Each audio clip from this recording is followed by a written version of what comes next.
Hey everybody, it's Jon Meyers from Right Better Together. Look everybody, it's Emily Brooks.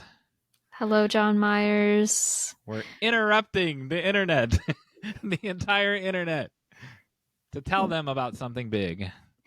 So we're going to have a new webinar in January of 2025 on January 16th, which is going to be the third Thursday at 5 Pacific, 7 Central, and 8 Eastern. And we're going to be talking about perfectionism. We've spoken to so many people in our audience and in person and online that struggle with having to have it perfect before they show it to anybody, before they send it off to query, before they do anything with it. And poppycock nonsense is what I say. What do you say, Emily? Yeah, and it shouldn't stop us from feeling like we are writers too. We can say I'm a writer even if you don't feel like your work is perfect. And so we're going to work through that on the webinar with your help, because you're going to be there just like on our last one we did. Your shining bright faces will be there asking us questions, and we'll work through the discussion. Yes. So if you want to join us, you can go to writebettertogether.com/contact and fill out the form and just put January webinar, and we will add you to the list. We will send you a link on the day of. We'll also be live streaming on Facebook and YouTube. Great. I'll be there. Me too. We hope to see you all there.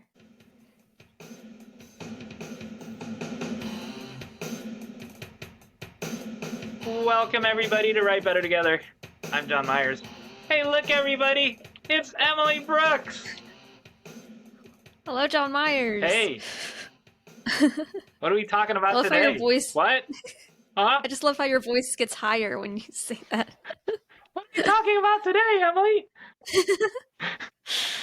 Oh, so we have quite the list. We had a previous episode where I shared my writing process. Yes. So today, Jon Meyers is sharing his writing process. Yes. And like in my episode, it's not meant to necessarily be prescriptive of like, this is how you do things, but just a glimpse of how there are many ways to do things. Mine is the and exact this is one that right works way, for him. the only way. Not really.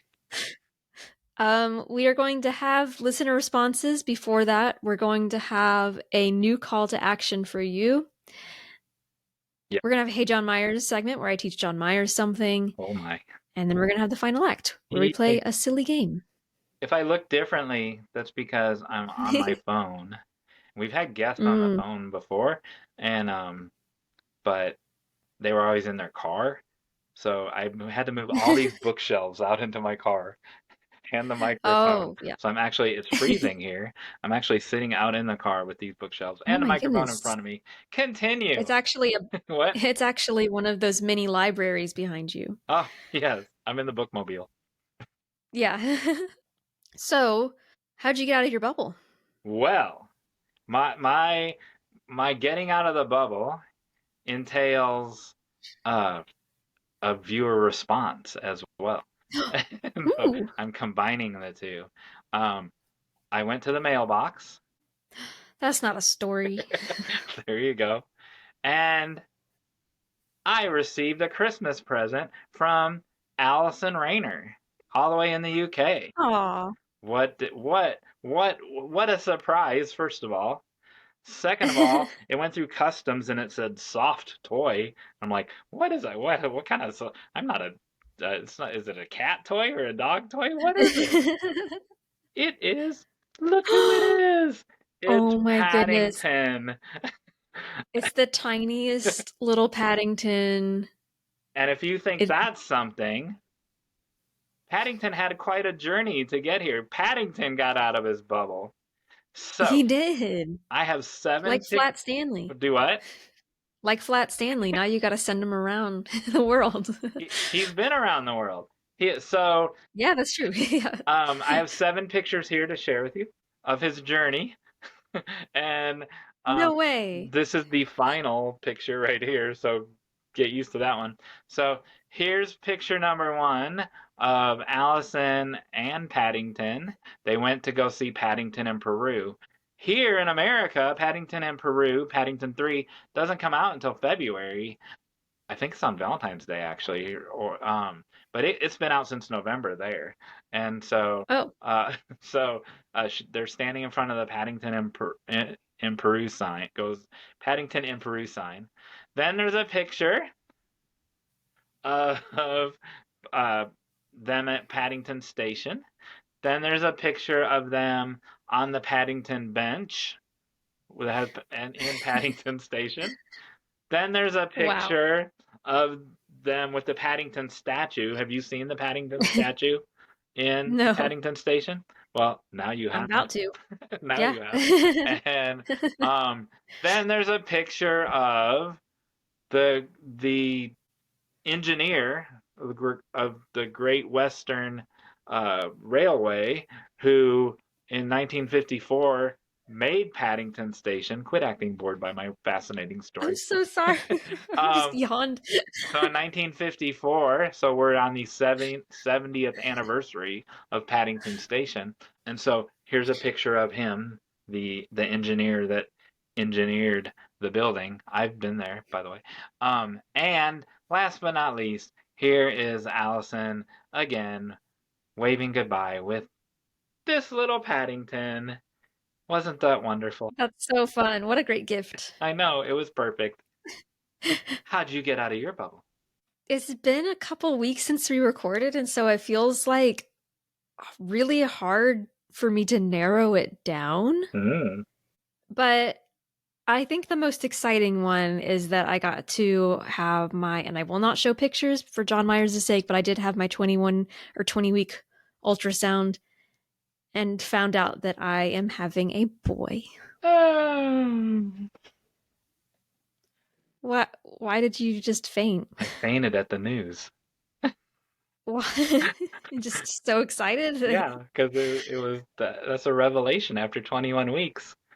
Oh. It really is, and it feels like it just makes it so much more real. And also, he has finally been kicking a lot. So we can ask him questions.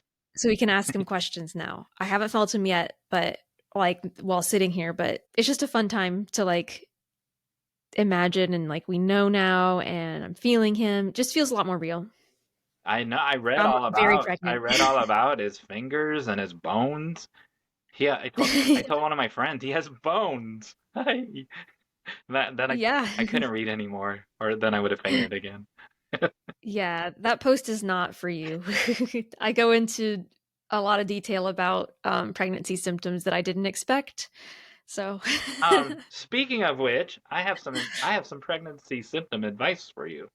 oh, I had to skim that post, so I didn't read all of them and yeah. all of the symptoms, but I read about your leg cramps. You have leg cramps, right? Is that correct? I haven't had them as much, but every once in a while. So, have you ever been to Gordyville, Illinois? No. Okay. I was standing in line at a concession stand in Gordyville, Illinois, and these two old people were standing in front of me, two old men, and they were complaining about their leg cramps. And the lady at the concession stand said, "You need some Ivory soap." Yeah, What? there's a bar of Ivory soap. I brought a prop just so I could explain this to you. And they did what you just did, Emily. They went, "What?" And she's like, "You put a bar of Ivory soap, it has to be white Ivory soap, underneath your sheets down by your your shins or above your ankle at your shins, and you just sleep on it and you'll never have leg cramps again." I have never had leg cramps, so I didn't know if this was a true thing or not. Fast forward 60 days when I go back to Gordy. This is 30 years ago. I go back to Gordy when we were just babies.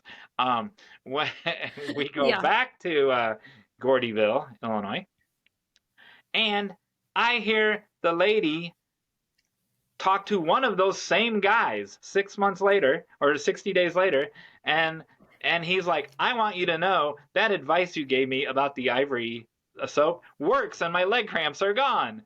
And so at the time, my friend Bob, not the same Bob that we have, my friend Bob, who's now passed away, rest in peace, he had terrible leg cramps. He was like 80 at that time. He died when he was in his 90s. And so I told him that great advice.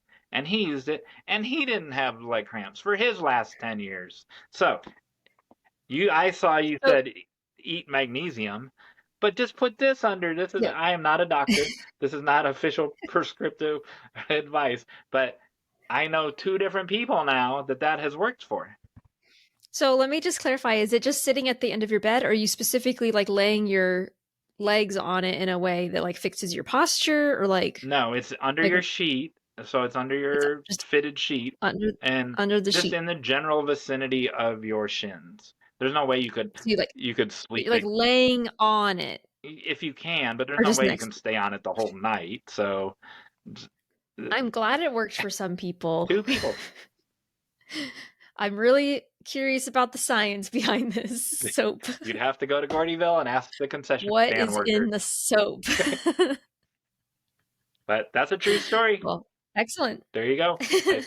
I can't solve those other problems, but that one, I don't know. I could wash your. I want to know, this isn't a call to action, but before we get to listener responses, like I want to know other people's like remedies like that. Like what are some things that you do that don't know why it works, but it does? And if you start talking about too much of the gooey, icky stuff, I'm going to have to wash your mouth out with this soap.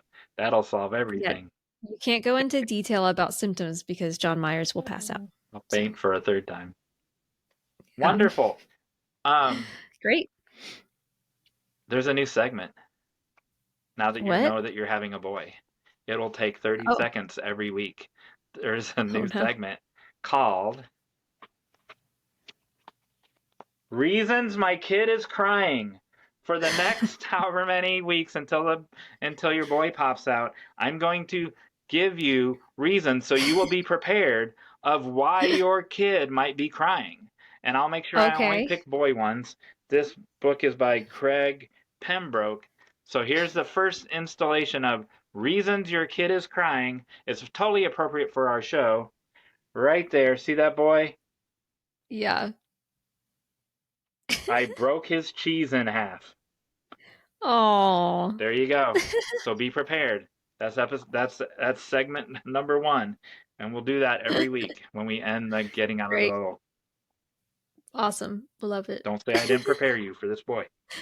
We do have listener responses. We always ask that you all write a review and say that we would read it. And then this one somehow got under our radar. It's really hard to find reviews for some reason. I don't know how. It's really hard. But anyway, this one was actually written all the way back in September. But I want to share it because it's so sweet. It says, inspiring and encouraging, 5 stars. Write Better Together is a treat. Emily and Jon, Jon Meyers. Oh, wow. They know. They know. Have a great concept, encouraging writers of all types and levels of experience to move past the excuses we make, our own fears, and the dreaded writer's block, and to step into the freedom of just doing it, to just write anyway, which also happens to be the name of their new book. Run, don't walk, to go find it once you have finished this review. Or go now and then come back. I'll wait. This person is funny. Emily and Jon Meyers are fun, quirky, open, and unrehearsed. Quirky. They bring a wealth of experience and knowledge to the table, and they add even more experience and knowledge through interviews with their frequent guests, people from lots of different corners of the world of writing who cover topics both expected and unexpected, but always insightful and helpful to the writer, seasoned or wannabe. And since writers absorb much of their source material from reading, observing people, and just paying attention to life and the world around them, Emily and Jon Meyers add in every episode random bits of trivia and games for fabulous prizes, in quotation marks, which sometimes work and sometimes fall a little flat. But as I said, they are unrehearsed. Whether they are discussing birds or Jon Meyers' quote unquote stupid walk, his words, the listener viewer will always gain a takeaway. First, I'm going to pause there just to say I appreciate that someone appreciates the games and the trivia because it is supposed to like kind of spark ideas. This writer had already benefited from the Write Better Together podcast. It has helped me push through times when my mind felt stalled. I have learned even more about networking and publishing, aspects I had not considered, such as the role of mental health in writing and the important fact that writing is meant to be less competitive then collaborative. We can encourage each other, support each other, cheer each other on, help each other over the tough spots, and more because when it comes right down to it, we write better together. I want to know who that is. I Identify know, yourself, it's so listener. nice. There isn't a name on it. It's just so kind, and I appreciate this person going into detail to really tell people what we do. They clearly know like every little thing to know about Stupid Yeah. Walk and to know that I use. Yeah, they did all our little I references. I know. love They it. need to come on while you're out having the baby, whoever they are. They Yeah. could just plug right in. I love it. So thank you so much, listener. We appreciate it. Yes, that was wonderful.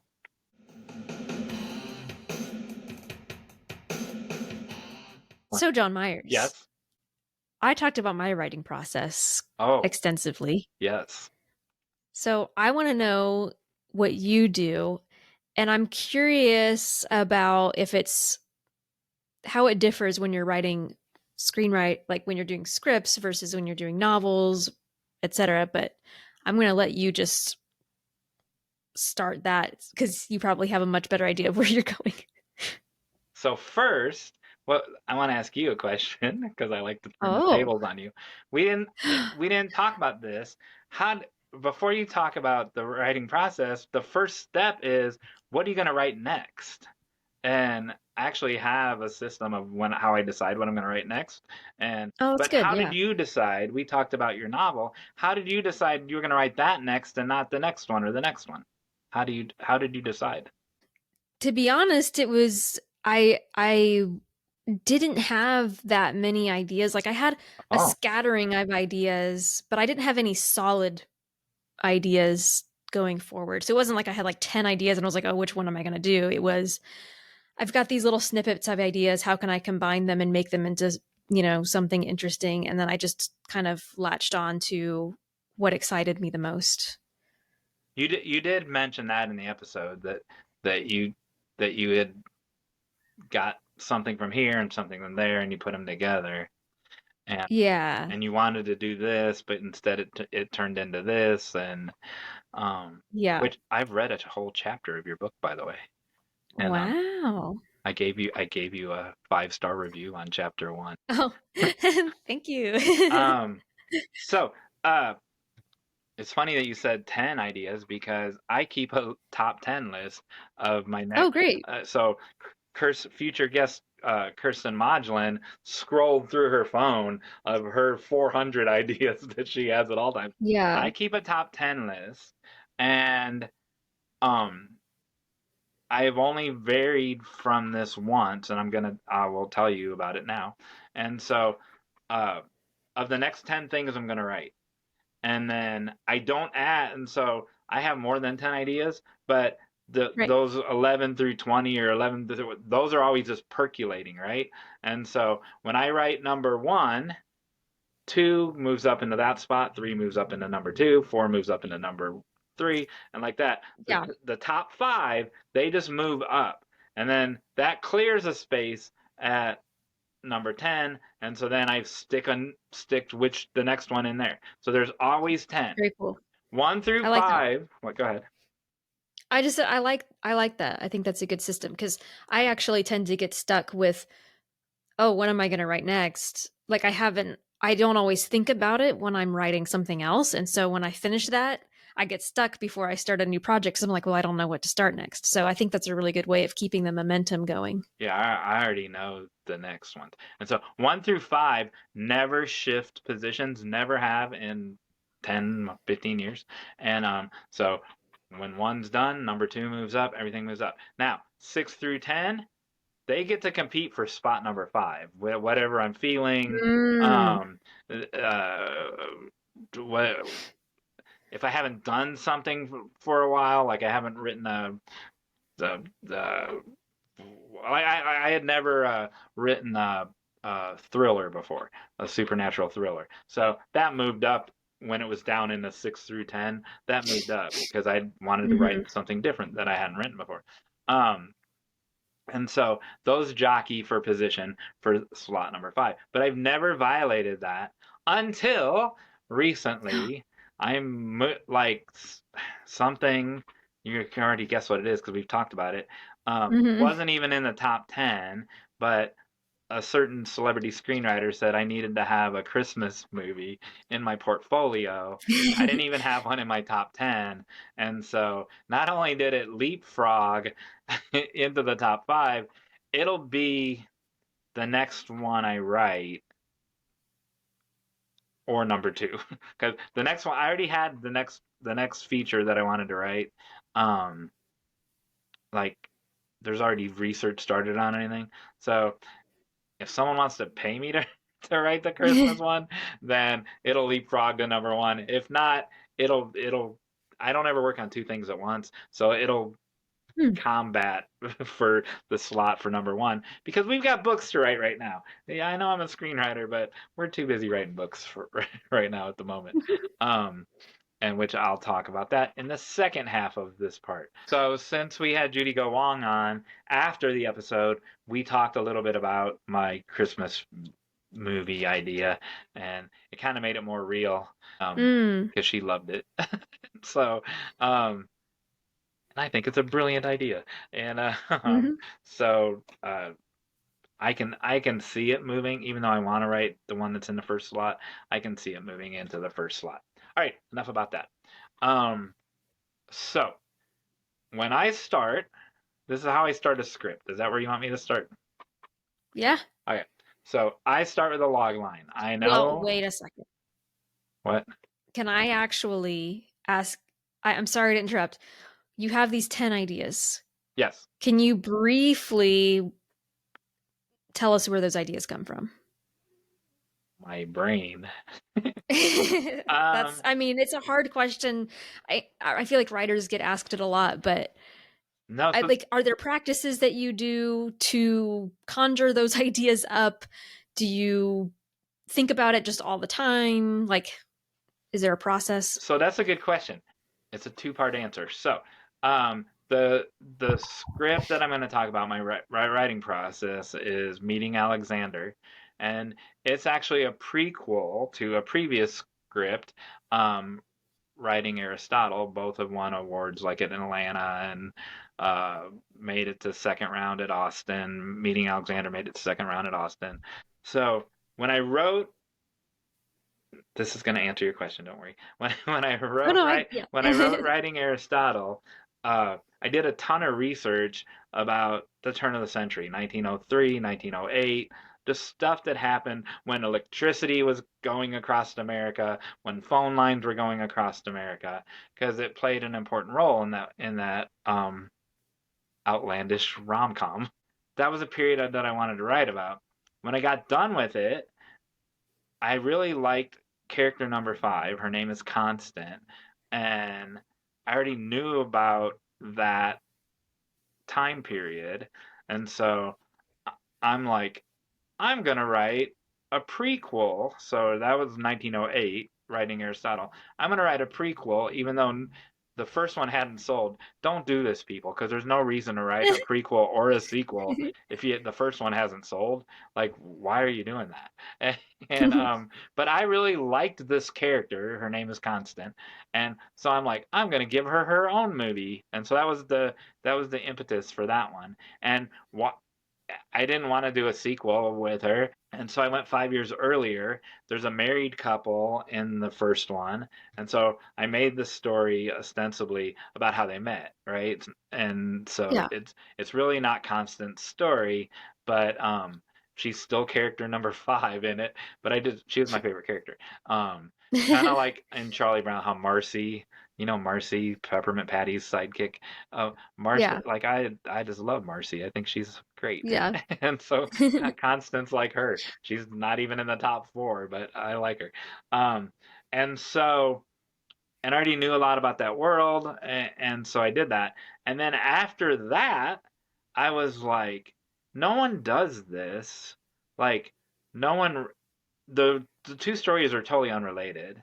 And but back like in the 70s, All in the Family uh spun off uh the Jeffersons and spun off Maude, and then Mary Tyler Moore spun off Rhoda, and no one does that these days. So I'm like, I write ensembles. I have 14, 16 characters. Each one of them can have their own movie. I like so. Uh, uh, I have 14 movies here, and Yeah. so Constant wound up not getting her own movie. She got to play a pivotal role in that second one, but uh, and I was telling a friend that I'm like, no one does that, and of like creating this universe and spinning it off, and they're like, have you never heard of Star Wars or Marvel? And I'm like, yeah, but that's not just regular like All in the Family, Jefferson's Maude, Mary Tyler Right. Moore Rhoda. Mork and Right. Mindy was spun off of the Happy Days, right? It's not like that's different somehow. But Yeah, they try, and on TV they do it sometimes, but it doesn't always go well. Like they tried to do the Dwight Schrute yeah, yeah, yeah. spin-off, and then that didn't really take off at all. But you don't normally see it with just a movie like that. In books, it's really common to have something spin off with a rom-com.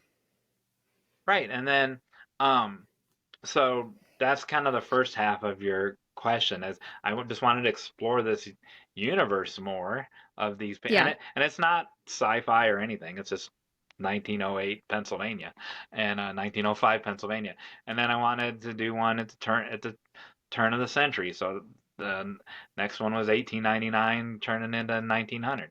And so that's where a lot of those come from. Um then in general, like Kirsten Modulin, but not as prolific as Kirsten Modulin.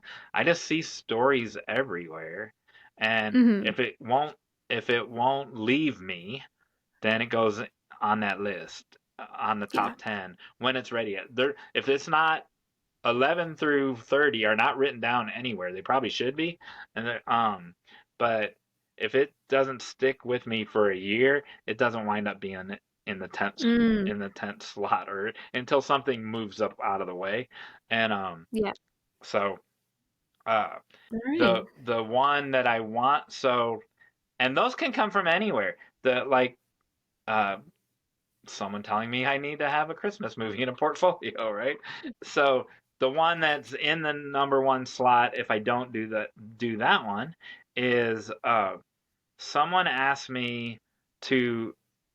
So on my blog, I interviewed John McNally, and um, as an introduction to the interview, I told a story, a true life story.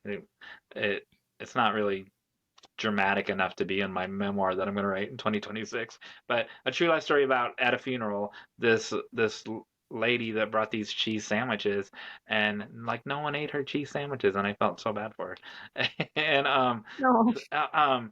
a producer in Canada said, out of nowhere, said, I read your introduction to that interview with John McNally, and you need to write a short of just that. Like it had nothing to do with the interview, other than there's a word in it that triggered the word that we talked about in the interview. And it's just you you've read our book. I'll tell a story, and Yeah. then there'll be some like tangent to the point I'm trying to make. That's how it was, and and I'm like, no, I don't write shorts. There's no market in America for shorts. I'm not a filmmaker. If I was a filmmaker and I was gonna take them on uh the film festival circuit, then yeah, but I'm not. I'm just a writer. And so not just a writer, I am a writer. And uh there's no point in writing a short for me. So I told her I'll write a feature and I'll make and it will stem from that, and Mm. that short will be, I don't know, 15 pages of that feature. It'll be a scene in that Yeah. feature, and and then I just let that percolate for a year, and I have the whole story. I have like it's an ensemble, so there's a ton of layers. And it's not in the 1900 world, the 1908, 1903, 1905, 1908 world, but it does span a couple decades. Anyway, so does that Awesome. answer your question? Yeah, I think it's always interesting to hear how everybody's a little different, but also I think it shows that a lot of this stuff does just happen spontaneously. Like sometimes you have to sit down and intentionally like think of ideas, but a lot of the times it's inspiration from here and inspiration from here, a conversation here, and it all comes together. It's like the game on our podcast. Like I I have 20. I know the next 20 I could do, but then some. It's kind of like the same where like if I really want to do it, it'll move up into the top five, right? But I have so many that I just can't wait to I can't wait to do. And then like sometimes we take them off the internet, but sometimes we just make them up. They don't really they just pop in my head. So Yeah. so when it's time to start a screenplay, I start with a log line. The log line needs to be bulletproof. I know there are people who are watching this who say no, a log line is a sales tool. They are also right. But Mhm. if you make your log line bulletproof, it keeps you on target and on focus for the next, I don't know. Well, I'll tell you. I like to write one screenplay a year. I like to write a feature a year. Everyone says that's too slow. I like nine. This is me. This is what I like. I like 9 months of research, outlining, 3 months of writing it. Mm. I've written five in one year, and I don't ever Wow. want to do that again. But I proved to myself I could do it, and Yeah. they're not inferior to the when I take a whole year. Uh, um, they're they're just it's a more focused, compressed amount of time. But the the percentage is still the same. Let's say I take 3 months.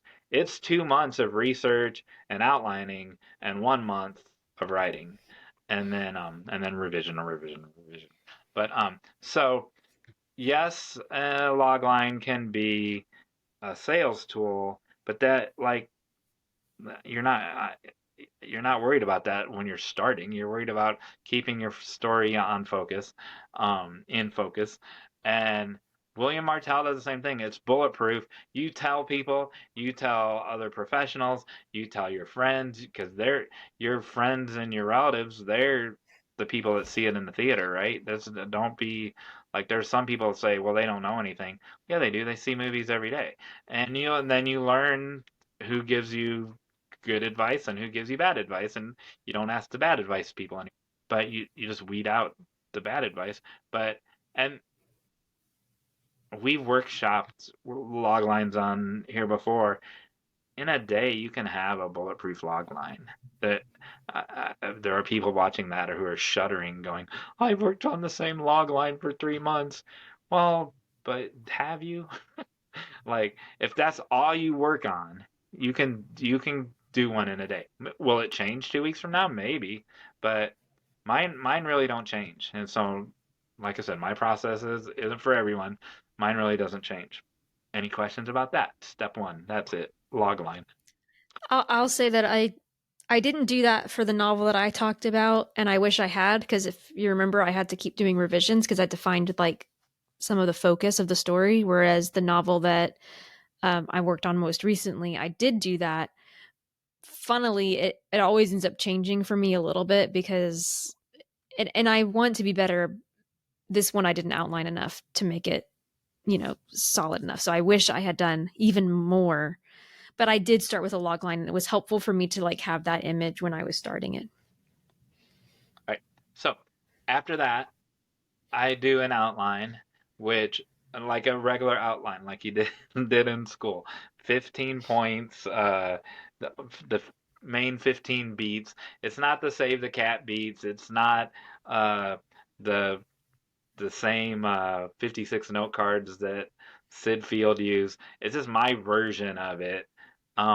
That I've just developed over the years. There's overlap. There's a midpoint in all, like in Mm. all, and no matter who your screenwriting mentor guru is, you're gonna have a midpoint. You're gonna have an inciting incident, and so 15 major points. It's a page and a half. Then I don't go any further until that thing's bulletproof, and so at that point I know the ending, right? And I'll put the ending in the log line too. A lot of people won't do that, but I'll put the ending in the log line too. So then I write what I call a treatment, but there are people who are listening go, that's not a treatment. A treatment's a sales document. Well, I write a prose treatment. It's not a sales document yet. I write a prose treatment. It's also called a scene by scene. It's also called a Mhm. scriptment. Um, all of those terms, I use those interchangeable. Some people don't. And so each scene gets a paragraph. And so if there's 144 scenes, uh, then it's 144 paragraphs. So for a 112-page script, let's say, this thing is 30 to 36 pages long, always. And it's basically a short story without without transit, or not. It's more than a short story, but it's basically the story in prose without any transitions in it, right? But it reads like a prose document. If I think of a joke, I'll put it in there. That's why I call it a scriptment, because if I think of a line of dialogue, I'll put it in there. Um, Up until 5 years ago, there was a step in there of note cards. And note cards, when I started, so Sid Field in story, or in screenplay, which one is it? It's this one, screenplay. I think he uses 56 note cards, if I remember correctly. Might be 54. It's been 20 years. And that's not enough. Movies these days are faster. There's more scenes. Um, Yeah. uh, the the last one, when I was new, I remember I did one with 72 note cards, and then still have a picture of it somewhere. And then I did one with 96. That's a good for me. That's a good number. 96 scenes. That might change, right? And a, a train trip across the country. That's more than one scene, right? But it might be back then. It might have been one note card or whatever. Well, those paragraphs are basically the note cards now, and so I've cut that step out. I don't really move like if I do move them around. Uh, I move around the whole paragraph in that document. So, if you don't do it on note cards, what kind of document are you doing it in? Are you doing it in Word or whatever? I used to do it in Word, but now Final Draft has note cards in it and has outlining tools in it, and you can do everything that I said um, in that scriptment. You can do it all in Final Draft in the outlining tools, and then it's right there. I used to do it like in Yeah. a Word document before. This is like, I don't remember when they got those, version 9 or whatever. Uh, then I would cut and paste it into the script thing, and I just keep pushing it down, and I'd pull up a paragraph, and then I would Yeah. write that, and then do that. You don't need to do that now because you can move the little sections around in Final Draft. So that's super helpful. And then Yeah, that's exactly why I use Scrivener same thing, because you can move it it's around. the same kind of thing. Yeah.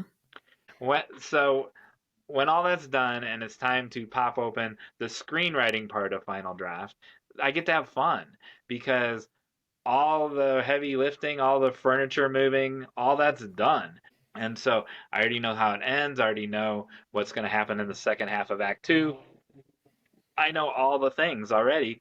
And so I just get to have fun and make it light and breezy and tell more jokes and all the heavy lifting is done. I want to go on a side thing here.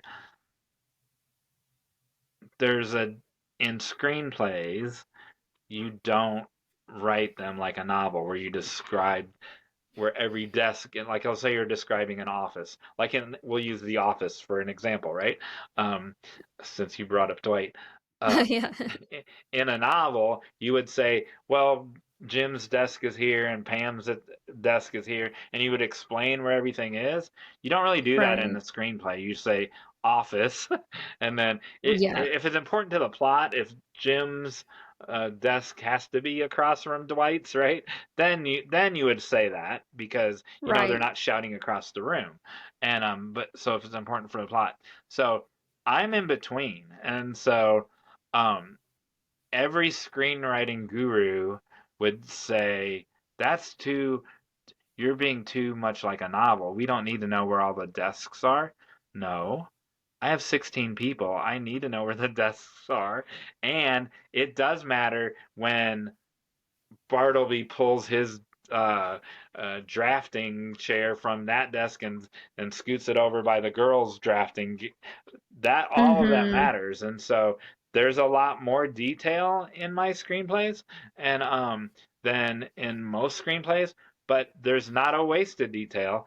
So why is there an analog clock up on the wall instead of a digital clock? Because those hands on that clock will matter in Act Three or something. So there's Right. just a lot more detail, but it's all involved and it's all used. I have never, so screenwriting gurus would say it's too novelistic. I have never had a producer or never had a, a anyone giving notes from like Austin or any major screenwriting contest ever say this was too much detail. Never. Yeah. So just because someone teaches you that, if it's important, you need to leave it in there. And I've never had that comment ever. Um, I've had it from people that don't know what they're talking about, and but I've never had it from anyone that mattered. So now it's time to open up final draft. It's time to have fun, and I don't write in order. I write what I want to write when I when I want to write it, because some days you just feel funnier than other days, and some days you feel So true. yeah, and so I'll write what I want to write that day.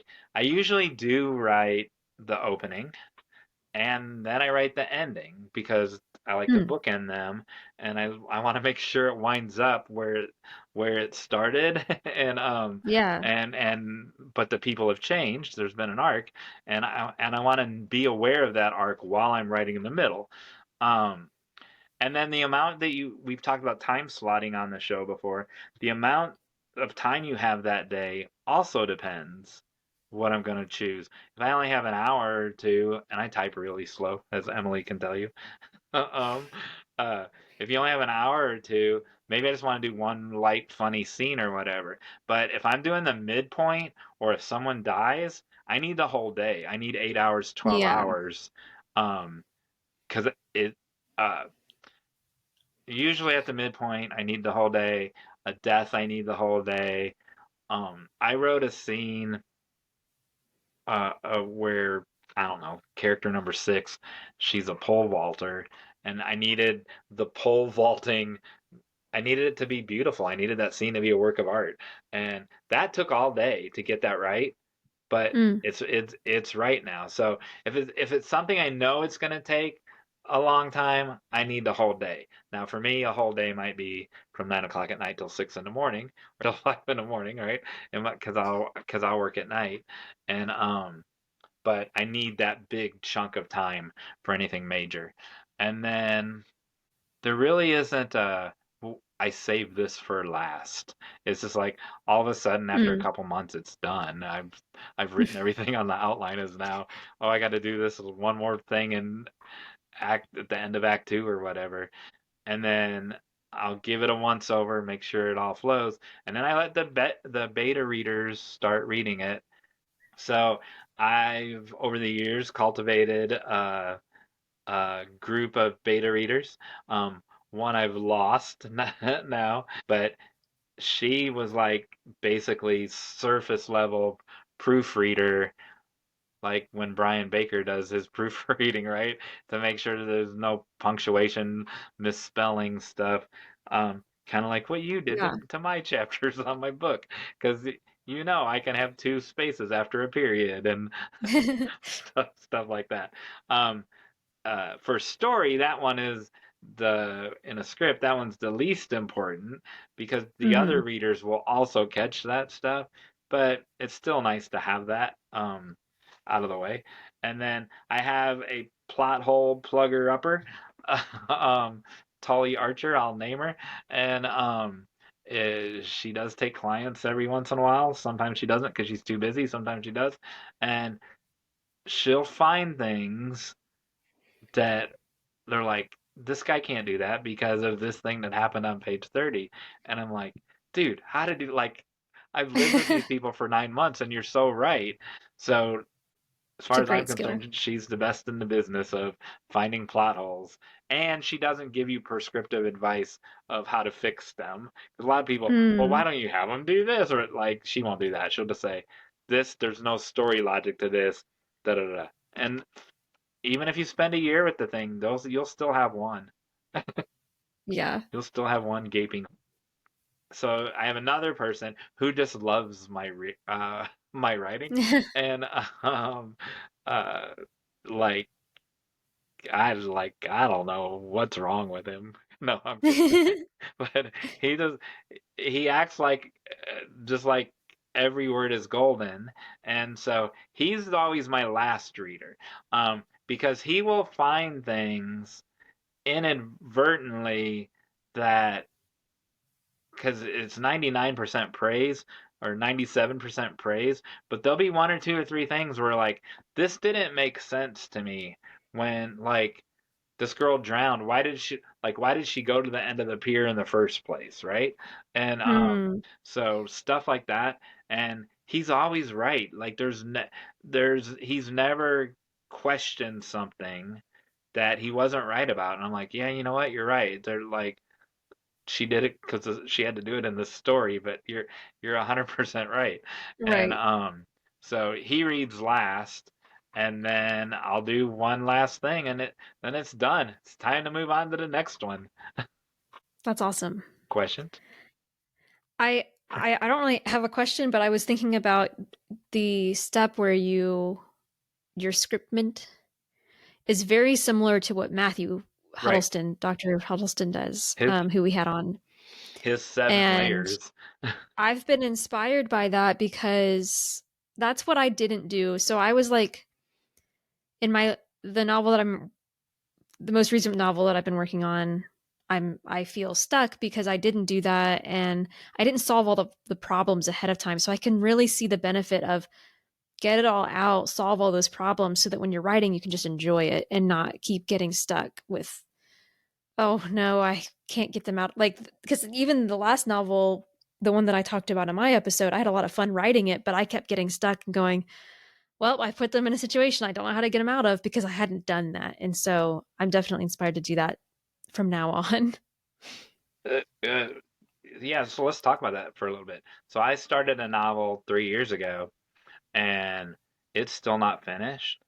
And it's because I think because I didn't do the scriptment. I did an outline, right? I know where the story ends. I know the beginning and middle. Quit acting bored by my story. I'm sorry. It's the afternoon. Baby Brooks, kick her and keep her awake. Um, so, but I That's didn't do. exactly why I think I haven't worked on this. I keep saying the novel I'm working on. I'm not working on it because I'm frustrated that I didn't do that and now I don't know how to go back to it. For, well, so uh, the next section of this, I'm going to talk about the novel that I'm working on. I'm not working on that one that I started 3 years ago, and I will not when the one I'm going to talk about in a little bit, when that one's done, I will but I'll just start over. I'll keep what I have, but I will do the Yeah. scriptment that I need to do, and the other thing I wanted to say about this when it was note card scriptment. So the reason I'm calling it scriptment is because it has some lines of dialogue and some jokes in it. I used to write those on the back of the card. So the Hmm. front of the card would be all the stuff that happens, and then the back of the card would be the joke or the line or whatever. Yeah. Now it's just all there. I should color code them. Um, Mm. Listeners, if you color code, tell us about that. And then up at the top of because I have 16 people and everything. Up at the top of the card, I would put who all's in that scene, like just their little names, so I would remember. Oh, we haven't seen Constant for a while, or we haven't seen Mary for a while. And Mm. now I do that in. I do already. The final draft does all that for you in the Yeah. outlining stuff. So had I done that, it would have been done. And Yeah. it, it's probably a third of the way done, but I think when I do the scriptment, it won't even be now. It's going to be 20% of the way, a fifth of the way done, right? Because I'm getting better than I was three. I'm better than I was 3 years ago. I knew better. I don't like I was in such a hurry to I wanted to hurry up and get this novel done. I had told people about it. I had put it on my website that I didn't do the outlining that I should have done. I did it, but I just Yeah. didn't do it as thoroughly. Um, so will it be better? It's really good. So the third that I have done is really good.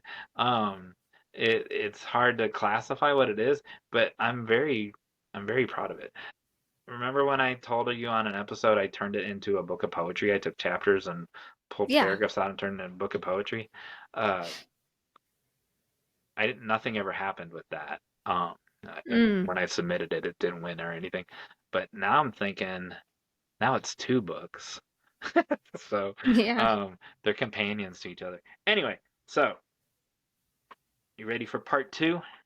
Yes. Okay, part two is I'm writing a novel, people. I'm taking an unsold pilot. It's a couple years old. It won one award. It's a ensemble, big surprise. It's like Cheers meets Faulty Towers. There's a there's a there's a father-daughter dynamic. There's a father and a uh, Cheers meets Faulty Towers meets Felicity meets the Gilmore Girls meets. Um, so there's a father-daughter dynamic. The father also has uh, a nemesis. It takes place in a bistro pub, um, but that's just where it takes place. It's not about the bistro pub, and it's a solid pilot. But to turn it into a novel, the reason I did it is because the outline is really strong and the story is really strong, and I figured that I could do it in a shorter amount of time than writing one from scratch. Well, guess what? I'm writing it from scratch because it's a totally different beast. Um, it's still Mm. gonna end the way that the pilot ended, and it starts the way the pilot starts. But the stuff in the middle is totally different, and it's very freeing. Today Mm. is we're recording this on January 7th, and I've worked on it.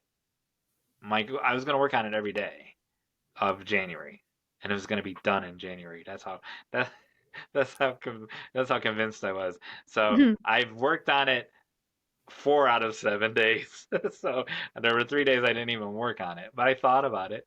So that process, it's already in Final Draft, and so I'm using the Final Draft novel uh, template, and but it's not the same. Uh, it's like if you've ever seen a movie inspired by a song, you can't just write the lyrics of the song and then that's your movie script, right? It's just inspired by it. So this is a novel Mhm. inspired by the TV show, by the pilot, but it's not the same thing. Right. It's not the same vehicle. It's not the same platform.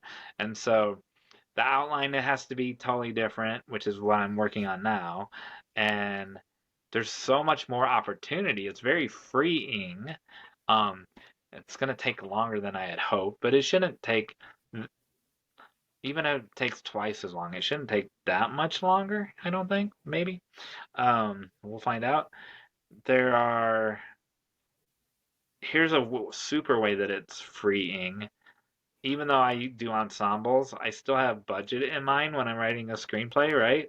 And Yeah. there's no budget. I don't have to worry about that writing this Yeah. novel. And so they can get, there's more than two. I think there's only in the screenplay there's only two sets, and they can go anywhere. They can be in Yeah. different combinations, and it's very freeing. And I don't know why I didn't experience that on the first novel. Um, I think it's because this thing had its own outline to start with when it was the screenplay. Now it's different. Um, Bob Sines, celebrity screenwriter Bob Sines, will talk about a story spine, and I've actually taught my Mm, students about the story spine, and um, then the different things that peel off from the spine. Here's the spine, and then they come back up and around, and then they have to. I teach from top to bottom. So here's the beginning of the story. Here's the end of the story. If they go off here, they still have to come back and attach to the spine at the end. Is the way I do it anyway. And that's cool. so yeah, and it's fun. I don't know, just like when you saw Kirsten Modulin, she like it's fun. And Yeah. like her life is fun. Everything's fun about it. It's not hard it is hard work, but it's fun hard work. It was when you wrote your novel that I'm reading, was it fun? Oh, yeah, it was really fun. I It can was probably the most fun I've had. Well, maybe not the most. I've had different levels of fun for each thing I've written, but that one was definitely fun. it seemed like you were having fun with the people, Yeah. with the characters. Yeah. Um So it's totally different, and there's a new level of it that I'm learning. Like I don't know how the novel template works in Final Draft, right? So I'm having to learn that and watch the tutorials, and but that's okay. I like learning new things. We already have uh, an indie label with a bunch of ISBNs, so I don't It's have true. to worry. Like I just put it out, and I don't have to worry. It's true. And when I go do an appearance, we'll have more then. Yeah, that's true. All right, that's all I got. Awesome. I'm gonna have to have you update your progress on that. I Update know. us on your progress. I know. Well, that's awesome. I think like novelists and screenwriters can learn from all of that. So, Mark Renshaw has a group. I don't like I believe in telling people what you're working on, and that way you're accountable to get back to it. And he literally has a book called Screenwriters Writing Novels on Facebook. And it never even occurred to me for the first month of when I decided to do this to tell them about it. So I've told them about it. So oh, nice. now they'll hold me accountable. Yeah. So I have a call to action for all y'all. Um, in my church, I think Emily, I think you've mentioned this at your church about doing the 1 degree thing, making a 1 degree change each. E, e, no, we didn't talk about that I on don't the think show. I've ever mentioned that. Do you know what I'm talking about? I'm sorry. You know what I'm talking about? I can intuit what you're talking about, but I've never heard it said. I've So never. if you're flying to New York City and you get off 1 degree, that's what we're doing in our church, doing 1 degree in spirituality, 1 degree in relationship, 1 degree in finances, Hmm. 1 degree in something else. By the end of the year, that's 12 degrees. If you're headed for uh, LaGuardia, you're going to wind up in the ocean if you're 12 degrees off, right? But when it's something Yeah. positive, Hmm. if it's a step in the right direction, whether it's health or whatever, that 12 degrees can make a big difference. But it's only 1 degree. Yeah. Anyone can change 1 degree in a month. So that's going to be my call to action is I want you to change something in your writing process for the better Ooh, by 1 degree. And that's great. so I think that's uh I think it's doable. And what it might just mean, I don't even give examples, but I'm gonna give examples. You get up an hour earlier, whatever the thing is, and Yeah. uh, my you're gonna love my spiritual one. So the one that I'm doing for church, there were like 12 different areas uh, that you could choose from, and um, I I chose acknowledge creation. So I'm going outside and putting my feet in the grass for 15 minutes every day and not doing any work, just acknowledging the creator, even if it's freezing cold out. I'll just sit on the front porch and on the rocking chair and don't do any work and acknowledge the creation for 15 minutes. I every day. do love that.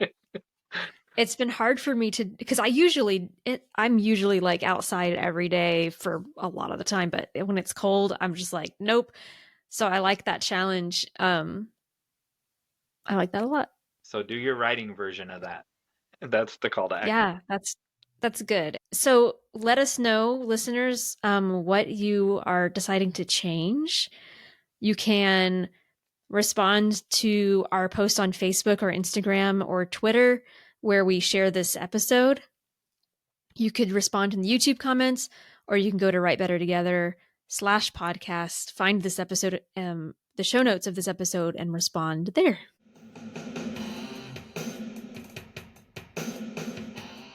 Hey, Jon Meyers. Yes? While you are experiencing and acknowledging creation, Yes. I have some things that might help you. Oh. Do you know, so if I said snowbird, if I said what's a snowbird, what would you normally think of? Oh, don't get me started on Snowbird. He's my nemesis. But I think of people in Michigan that go to Florida for the winter is what I think of a snowbird. But locally, when there's bad weather, Snowbird the puppet comes on and tells us not to drive on the roads. And I went to Dairy Queen yesterday and got a hot fudge sundae, and there was 4 inches of ice, and no one can stop me, especially not Snowbird. Here's a picture of my hot fudge sundae. But what kind of bird is snowbird? A tattletale. I think You're just trying to keep people safe, Jon Meyers. I think he is. I think he. This looks like a Muppet. I think he's probably a penguin, but I think if you gave me a minute, I could think of a funnier answer. I'm gonna say I'm gonna say a penguin. Yeah, that was correct. But do you know what would we, okay, in the South? Yes. What would be known as a snowbird? I have mentioned this bird one time when we talked about migration and how I was excited to see this one come back I remember in the winter. Oh, what was it? I remember that. I don't know. It's a really, really hard question. I'm not expecting you to get it, to be honest. I'm so distracted by my aggravation with Snowbird. He wears earmuffs. Come on, man, you're a penguin. Why do you need to wear earmuffs? It's cute. All right. What? I don't know. So it is the dark-eyed junco. Oh, yeah, now I remember. Which really sounds like an insult if you think about it. But Good. I hope that's what my snowbird is. I'm gonna have a picture here so that you can see one, but they are little sparrow birds. They are gray. They look very clean. They look like a clean slate, like a slate color. But they have white bellies. And on that episode, we were talking about migration. I was like, I can't wait for the juncos to come back because they always come back around January when the snow starts coming. So they're known as snowbirds because they tend to arrive with the snow, or just before snow. So sometimes people say like, oh, you see the juncos, it's going to snow. And then sometimes you don't really see them. And then suddenly it snows and they show up. Guess what I saw this morning? Let me guess. A penguin. Flamingo.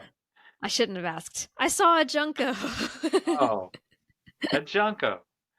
I saw at least one. And they're usually found on the ground in the snow. But it's only like a sprinkling right now, so there's not really much. But they're usually on the ground. They're really cute, have beady little black eyes. So when you're appreciating creation, you can look for the juncos. But I'm not just going to talk about those. When we talked about migration, it really made me think, why do some birds migrate and others don't migrate? Like, why are there still cardinals around, but not other birds? Like, I haven't seen a bluebird, right? I haven't seen a towhee. But I've seen cardinals and robins. Why are they here?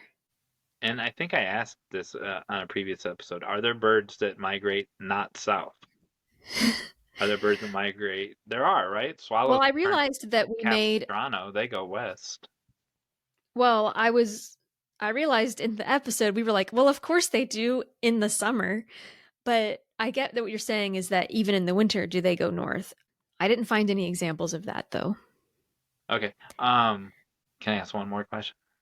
Yeah. So I feed birds. I have a bird feeder. I have two. One that holds ear of corn and one that holds, I'm sure you don't approve of the suet packets or whatever. One that holds those square, because they seem just like very commercial, and they leave a plastic thing, and I'm not going to judge you for feeding the birds. they leave a plastic thing that goes into a landfill. Sure, it's healthy. But anyway, no one's eaten it in the last 2 weeks, and I've bought the same brand before. What's going on with that? I don't know what to tell you. We've had some issues with that too, and it may just be their, that's why we were noticing them today, is because there were actually birds at the feeder, and we're like, oh, hey, they're here. Yeah. And I got my John a bird feeder for Christmas because it's a squirrel buster feeder from Brome, and basically squirrels can't get to it, and it's great. So I mentioned cardinals because they don't migrate, and this is true of many similar birds, because they mostly eat seeds, and because people have their feeders out, they're fine. And they're actually seeing that cardinals are starting to live in even colder northern regions because of people putting out seeds. So like our like leaving seeds out for the birds is actually changing some of their patterns, which is so interesting to me. But yeah, usually if a bird sticks around, it's mostly because they already have plenty of food here. So it's not necessarily that they're always leaving because it's cold. They're leaving because there's no food. So that was a revelation to me. And if you, this weekend, well, I know it's kind of late for everybody else, but it won't be too late, I don't think, for you to go see this, is there is a sandhill crane and whooping crane migration in Alabama going on right now. And there's actually going to be a festival of cranes. Ashley Hargrove can go down there. Yeah. I actually my family's talking about going. I don't know if we actually will, but we've always wanted to. That would be I love fun. sandhill cranes. Way to get out of your bubble. It would be a really fun way to get out of my bubble. So people are watching this on the 14th, I believe. Is it? The festival will be over, but you can probably still see the cranes. Yeah. Know what else they can see? They're watching this on the 14th. 2 days later, they can see our webinar. Yes. On the 16th. Yes, very true. So if you go, I want you to grab a crane, a sandhill crane, and bring it back onto the webinar. Goodness. Will you get in trouble if you do that? Probably. Oh, well, don't get in trouble. Pretty sure they're very protected. Blame your child. Especially the whooping cranes are extremely protected. Oh, don't do that then. People don't listen to me. I want, Jon Meyers, my call to action to you is when you stand out and appreciate nature, that you look for juncos, and if you see one, you try to grab a picture of it. Gray body, white belly, black eyes. Yep. And very like round. How big are they? Like the size of a sparrow, like. Okay. I don't know. They're little. I wasn't going to take my electronics out when I do my communing with nature, but if you insist. You don't have to take a picture if you want to just say, hey, I saw one. The end. What chirp do they make? Oh, you know what? I didn't look that up. I want to know that they tell you to drink their tea or who's cooking dinner. I want to know feel what like they're really quiet. I don't know if I've ever actually heard one. I can pull it up.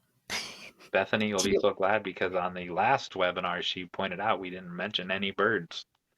I know. Here we go. Nope. Oh, I've heard those. Sounds a lot like a lot of birds. No, I've heard that. Oh, nice. You know what snowbird on the news sounds like? Don't do anything. It's trying to keep people safe, Jon Meyers. People who don't know how to drive in the ice. Are you ready to play a game? Oh, are you ready to ring the bell? Got a new bell with Snoopy on it. It didn't make any sound. Just it's to a do silent that. bell. Is it? You can't hear it, really? No, I can't hear it. That's weird. Oh no, I must not believe in Santa. That is so weird. It is so loud.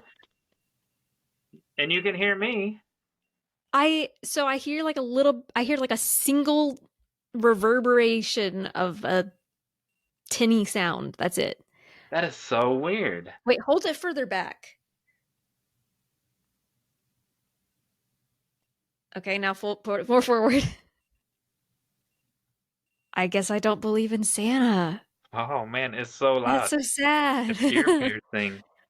Wow. Well, it's very cute. So anyway, well, Santa is real, and no matter what you and Matthew Huddleston think.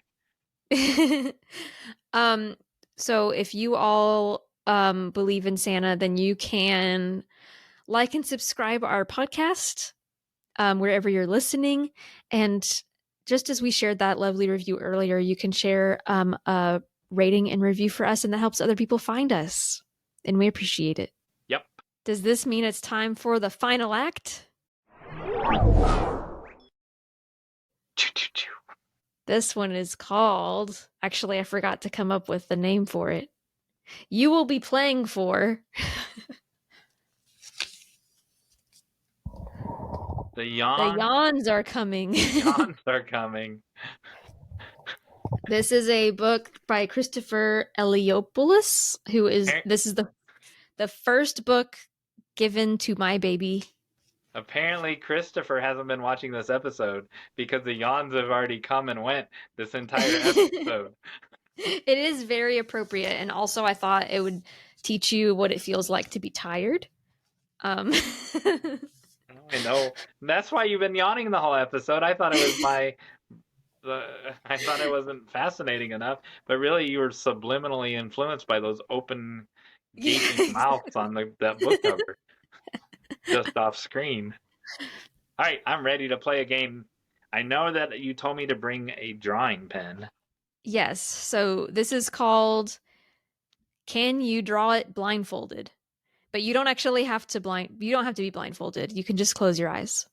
So Jon Meyers is a regular cartoonist. I am. For the WriterCon magazine. Yes. So we know he can draw. Yeah. But can he draw with his eyes closed? You're I would not trust me to not peek. So I'm looking around for a blindfold. Because seriously, the original. I saw what some people do for this game is they actually do it on a paper plate that they put on their head. But that sounded too complicated, and I didn't know if you had a paper plate on their head.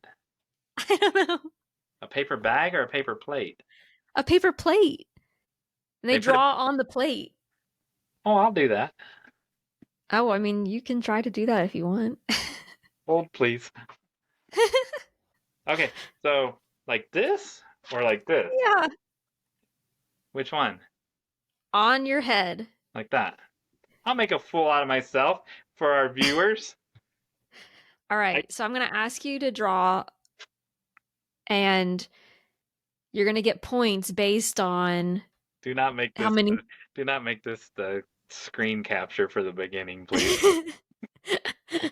You'll get points based on how effective it is. There are. Let me see what I'll add them up. There are 7 points to give out. So I don't know if you get 5 of them right, then you get the yawning book. Okay, I'm gonna have to switch from my Micron 05 to a Sharpie, right? So you can see it on a paper plate. Okay. Okay, I'm ready. Alrighty. Draw a tree. I have to draw 7 things on the same paper plate? It's not 7 things, it is 5 things, but some things count for more points. Okay. And I'm being The timed tree must look like a functional tree. as opposed to an out of commission tree. It shouldn't be, it has to be like connected. Okay. Okay. Draw a bed of flowers at the bottom of the tree. I just drew on my finger. Oh no. I can't draw on Sharpie very well. Are you peeking? How am I peeking? It's on top of my head. No, I'm I not don't know if you peeking. can see through it. I'm not peeking. What if the Sharpie goes through the paper plate and I'm writing on the top of my head? This is I a think that's why trick. they use the paper plate and not paper, maybe. Okay. Draw a bird sitting in the tree. I don't know where the tree is. Exactly. That's the point. You wait till your next game. Okay. You have two more things. Draw a doghouse to the right of the tree. I don't think there's room on to the right. Oh no. The tree's over on this side over here. To the right of the base of the tree. All right. Oh, the paper plate just bent. That's Don't okay. tell me to put Snoopy on top of it. I won't. Okay. Draw a dog to the left of the base of the tree. Oh my gosh, I told you not to tell me to put Snoopy on it. So the dog is sitting in the flowers? To the left of the base of the Where tree. are the flowers at? At the base of the tree. No, they're to the left too. They're supposed to be at the base of the tree. Well, they're not. When you're finished with that, you may reveal your picture. So, if you're looking to hire me as an editorial cartoonist, do not base it on this wonderful. Well, maybe you should. Maybe this is going to be so good. What am I being negative for? I think you should hire me based solely on this. Oh man, I did pretty good. Oh wow! Look at that. Okay. You are going. So I see a functional tree. It is one piece. So you're going to get 2 points for that. Can I also point out that it did go through, so I probably have the same drawing on the top of my head? Oh no. Do I? Can you point out? I don't see anything. Okay. Where's the flower bed? Because I don't see a flower bed. Well, the dog's sitting on top of it. But there was a flower. There were 3 flowers. I almost drew a bed just to be a smart aleck, but you can see one of the 3 flowers right here. The other 2 are underneath the dog. I see. Okay, so we'll give you a point for that. Yeah. And the bird, I think I see the bird. Bird's right there. Yes. Beautiful bird. I believe it's a woodpecker. It does look like maybe it's a woodpecker. And then it does look like you have the doghouse to the right of the tree and the dog to the left of the tree. So doghouse, Snoopy. Yep. You're really good at spatial awareness on top of your head. I am the king of spatial awareness. So you get the yawns are coming. Oh, I hope. Congratulations. Thank you. I feel like I earned that one, man. You really did. Before you that was hard. Before you say anything, I'm now drawing it with my eyes. So kill some time and tell the story or something. We had to, at church, we had to draw outlines of our hands. Yes. In the service. And make turkeys out of them? No. we did it for, it was a prayer thing. That we had to do that on a piece of paper. And they gave us Sharpies for it. And so after the service, everybody had Sharpie all over all over their fingers. Which was very difficult to get off. Now you will want to hire me, Mr. Magazine producer, magazine publisher. There, how's that? I can't see it. You gotta move it over. Oh, that's precious. I love it. Which one's better? I mean, that's an easy answer. All right, thanks. Love it. One more week. The baby will be here. One more week, I guess. I hope not. Goodness. Well, listeners. Baby boy, Brooks. Baby Brooks. We couldn't have done done it without you. I can't wait to teach him how to say that.